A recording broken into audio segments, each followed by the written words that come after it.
area you see behind me is known as Kurzeme, also known as Courland, and here German soldiers were stationed till the end of World War II in Europe. But why? Why weren't they evacuated? Why did they stay here till the end of World War II in Europe? This here is the story of Hitler's forgotten army and the battle for Courland. On April 30th, 1945, Adolf Hitler took his own life. Berlin, the capital of the Third Reich, surrendered on May 2nd. Breslau, today known as Wrocław in Poland, had been declared a Festung by Hitler, and after a brutal siege lasting nearly 3 months, the city fell to the Red Army on May 6th. On May 7th, German General Alfred Johl signed the unconditional surrender of all German forces at General Eisenhower's headquarters in Reims, France. The ceremony was repeated on May 8th in Berlin, where Field Marshal Wilhelm Keitel signed documents in the presence of the Soviets.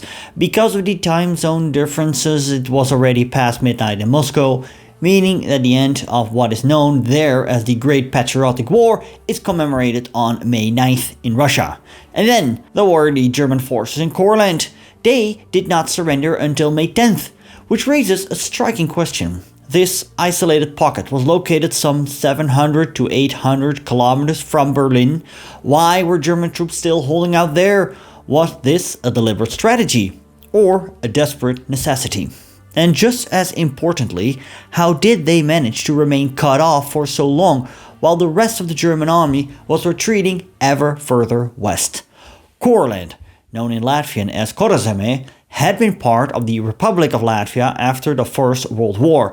In 1940, the Soviets occupied and annexed the region, only to be driven out in the summer of 1941 by Nazi Germany.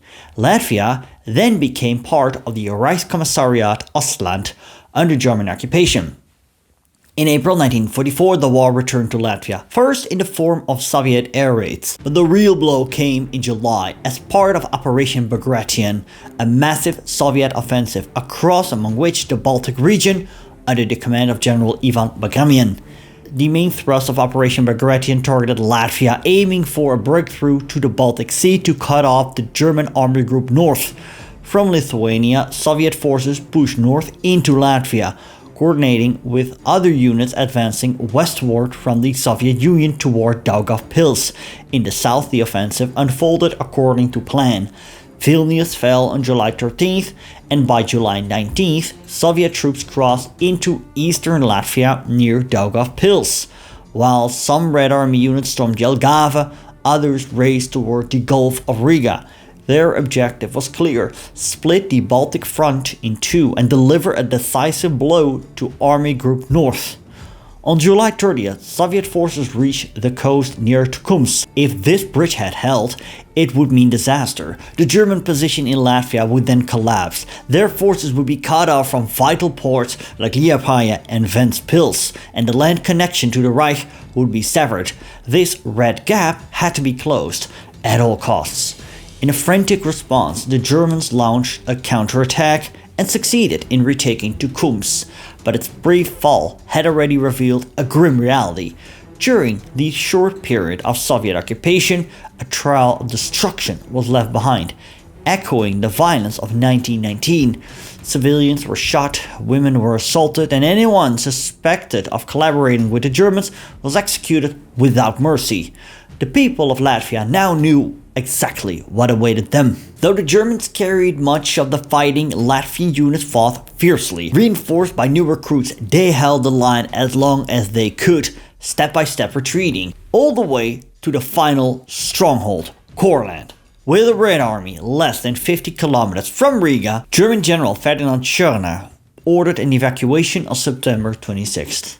Equipment and installations were hastily transferred to the safety of Kurzeme. Further south, Soviet pressure remained relentless. In a brutal assault on Klaipėda, also known as Memel, they attempted once again to establish a coastal bridgehead. Their aim was to cut off Army Group North from the Reich, this time permanently. The news tightened. As the assault on Riga intensified, General Bagramian drove forward toward the Lithuanian coast. On October 10th, the decisive moment came. The Red Army reached the Baltic Sea near Palanga. The land connection to Germany was severed for good. Stalin proudly announced the achievement that same day and declared the final offensive on Riga was underway. While some German forces prepared for the city's last defense, others withdrew toward the final bastion, Kurzeme, known in German as Courland. Rearguard units fought desperately, suffering heavy losses. By then, the Red Army had already reached the outskirts of Riga and the Latvian coast south of Liepāja. The German army was trapped. Rather than fight to the last man for Riga, the Germans chose to withdraw. On October 12th, retreating units blew up the two main bridges over the Daugava River in a massive explosion. It was a strategic move that delayed the Soviets, but it also sealed the fate of tens of thousands of Latvian civilians, cutting off their escape routes as they fled the advancing Red Army, now confined to the western coast of Kurzeme, but still holding to the vital ports of Liepāja and Ventspils. The encircled forces held firm. Hitler declared the region an impregnable fortress, Festung Kurland. This isolated outpost of the Third Reich would continue to fight until May 1945, with their backs to the icy waters of the Baltic Sea and a front line stretching some 170 kilometers. German forces dug in, deep in forests, across treacherous marshlands, and even within cities. They constructed layered defensive positions. Within this pocket, covering roughly 14,200 square kilometers, around 400,000 German, Latvian and foreign troops were trapped, along with 230,000 civilians and approximately 150,000 refugees. The only connection to the outside world lay through its ports. Opposing them stood around 429,000 Soviet soldiers. Initially, German command planned to hold out while evacuating as many troops and officials as possible by sea to Königsberg and Danzig. But Hitler soon intervened with a far more ambitious and unrealistic vision. He wanted Courland to serve as a launchpad for a new offensive, an Ardennes-style operation of the Eastern Front. It was pure illusion. Germany no longer had the resources. Defending Courland was all that remained, and defend it they did. Between October 1944 and March 1945, the Soviets launched 6 major offensives against the pocket. The third, in December 1944, was the most devastating. Stalin had expected victory within weeks, but German resistance proved far tougher than anticipated. Soviet losses mounted, and a strict news blackout was imposed to protect morale. Only after the final collapse in May 1945 did the world learn what happened there.